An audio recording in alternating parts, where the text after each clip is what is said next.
وحفلة aroos dhaqameedkan oo ka qabsoobay duleedka deegaanka Gatiitale ee gobolka Daadmareed ayaa ahaa mid ka duwan aroosyada ka dhaca deegaankaasi iyadoo arooskan ku lamaanayd sheeko cajiib ah.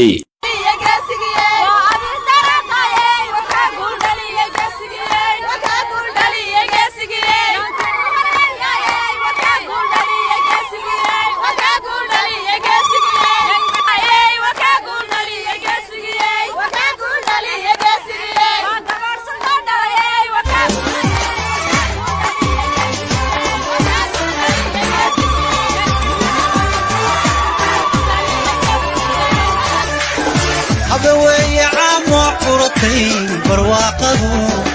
afgaaraleedo aruskiinu kooshaday balse daawada intaynaa sheekadaasi u gudagelin aan in yaridii ku celiyo xafladii arooska iyo sida ay u dhacday. bilowgiiba waxa markaliya dhigahayaga soo jiitay durbaanka loo tumayo sida farshaxamaysan isla markaasina lagu ladhay saacabka uu isla seegu ka reeban yahay.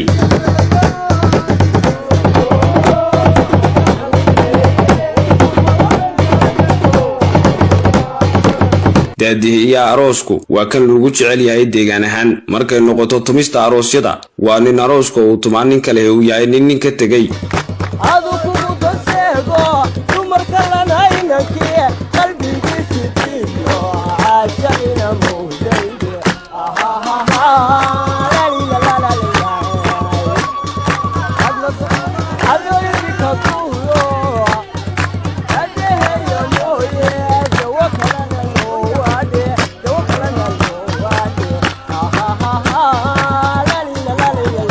waxaanu muddo ku caweynay heesihii hore kuwii dambe gabayo xigmado kala duwan oo Soomaalidu dhaqan soo jireen u leedahay.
caruuska iyo caruusada goobtu waa Muuse Maxamuud iyo Barwaaqo Yuusuf waa lamaanay sacalmado ku aqalgalay deegaanka Gatiitaley malxiisada aroosku waa Ayaan Maxamed Colaad waa gabadha ay sheekadeenu ku socotee Ayaan Maxamed Colaad waa xaaska caruuska goobta waxaanay raalli ka tahay inuu ninkeedu gabadh kale la guursaday welibana daawada aan kuugu daree gabadha iyada la soo kaxaysay waanay u dhistay habeenkii arooskiisana malxiisad ayay u noqotay waa arrin aad u cajiib badan dhif iyo naadirna ay tahay gabadh noocan oo kale in la arko Muuse Maxamuud oo ah caruuska ayaan weydiiyay bal sidoo Ayaan uga dhaadhiciyay arrintani iyo iyadu sida ula qaadatay waxaan ku qanciyay horta marka hore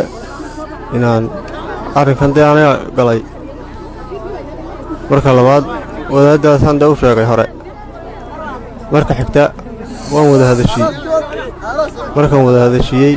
waxa weeye arrinku uu dhamaaday waa kaa daawalaytaan qaatay kulanta waaye baliyadu siday ugu qanacday markaad arrintaas u sheegtay baliyadu siday ugu qanacday isa arrinkii siday kula qaadatay waxay la qaadatay kalsooni aan iska qabnaba marka wax caqabado kale kula soo diristay ma jirtaa ma jirto dhankeeda waxaan iyadana wax ka weydiiyay dareenkeeda iyo arrintan ay sameysay bal sida ay ula muuqato Ayaan Maxamed Colaad caawa aroos xaajiga aroosa dhinaciisana waad fadhidaa waxa kale oo dhinaciisa fadhida gabadhii cusbeed oo aroos ay soo guursaday odagaagu bal adiga dareenkaaga caawa sidii wallahi dareenkaygu ma sha Allah si wanaagsan weeyaan waayahay waxay dadku is weydiinayaan in arrintan hore uma dhicin oo dumarka Soomaaliyeed halkii ragga markii la guursadeen ay istaagaan weyn garanaynaa bal adiga arrintan dumarka is weydiinaya gabadhu maxay arrintan ku kaliftay amba maxaa isbedelay oo dumarkii hore iska bedelay maxaad ugu jawaabi lahayd hooyo miskama kay bedelinayda waxaan leeyahay xajigu baan doonaynaa xasaro sameeyay anaan halkiiga ku jiro sababta kugu kaliftay inaad caawa arooskii mudanahaga aad ka qayb gasho waliba aad uga dhisto ee ugu weyn maxay tahay wallahi waa wanaagsantii isku qanacsanaan la isku wada qanacsan waayahay dumarka Soomaaliyeed ku daawanaya maxaad soo jeedin lahayd waxaan soo jeedin lahayd waxaan ku oray raalida ka noqdaan odigooda wax saasoo kala dayalaan in arrintaas oo kale ay sameeyaan aad iyo aad dood mahadsan tahay walaalo dhankooda waxa iyaguna arrintani aad u soo jiidatay dadka deegaanka sadan caawa oo arooskan la yaabka ku leeyahay waxa weeyaan waa aroos ay gabadhiisii hore uga soo malxistay gabadhan imakana ay hawshiisii dacal kala fadhido sida arkaysan wuxuu ka mid yahay dhacdooyinka dunida ka jira ayuu ka mid yahay intaan arkayay gobolkan daadmariya gobollada Soomaaliyeedba may ka dhicin qof ay gabadhiisii nin ay u malxistay hareeraha ka fadhiyaan waa arkaysan daawadayaal sidee labadaba hareeraha uga jiraan kuwan aroosyadii hore ee la aroosan jiray inantuna labadan hablood ee inanka hareeraha ka fadhiya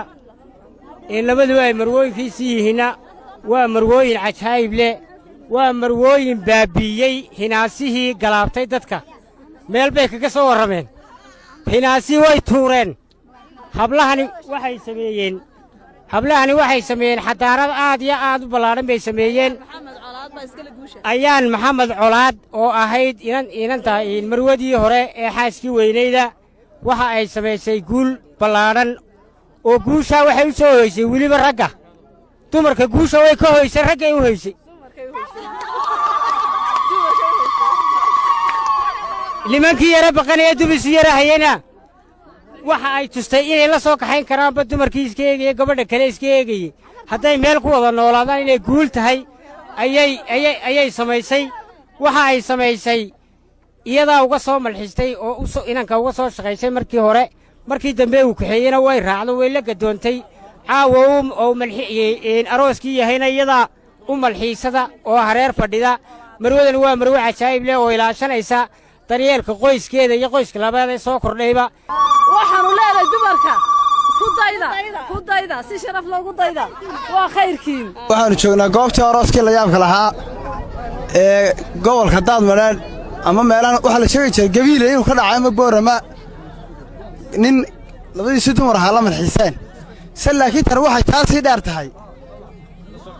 la soo kaxaynta iyo labaadidoonka iyo howlgalka loo ay u gashay marwadeeda kale ee uga malxiistay way la baadi doontay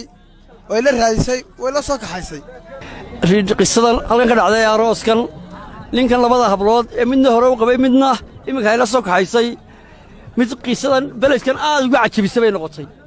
waa dhacdo cajaa'ib leh gobolka daadmadheedh aanu leenahay dadka kale ha ku daydaan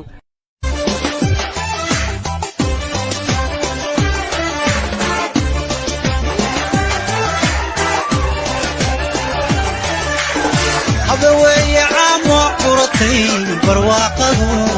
عفقار ليدو عروسكينو كوسدي